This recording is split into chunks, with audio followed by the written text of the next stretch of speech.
L'information est à la une de tous les journaux et alimente les conversations à Cotonou. La justice béninoise réclame 2 députés de l'opposition et 3 anciens ministres du président Boliaï. Nous, Béninois, devons nous réjouir de cela si nous savons le mal que la corruption occasionne à nos économies. Ce n'est pas pour rien que le président en place est en train de lutter efficacement contre la corruption.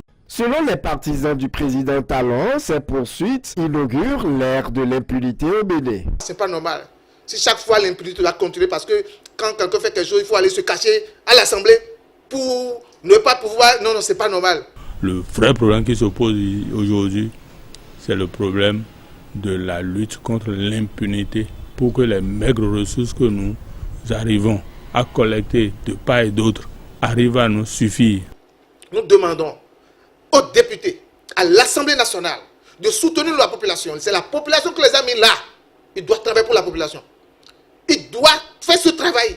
Lever cette liberté parlementaire. Toute la jeunesse Talon, dans sa globalité, est unie, soudée et solidaire derrière notre leader, derrière le président de la République, pour l'encourager à continuer dans sa lutte implacable et sans détour contre la corruption.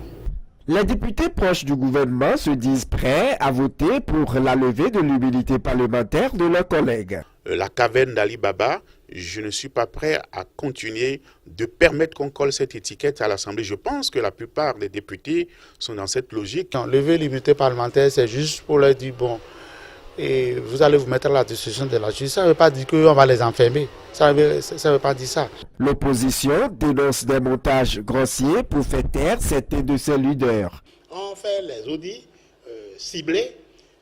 Le Conseil des ministres se transforme en tribunal, déclare la poursuite, condamne et envoie maintenant à la justice. Si tu trempes les mains dans les délits publics, tu dois en répondre et les sanctions doivent tomber. On a l'impression que cette situation, cette lutte, que c'est un peu sélective. Les 4 ministres et les députés sélectionnés dont les noms sont présumés dans ce dossier, je pense que ce n'est pas ceux-là seuls qui ont géré les dossiers.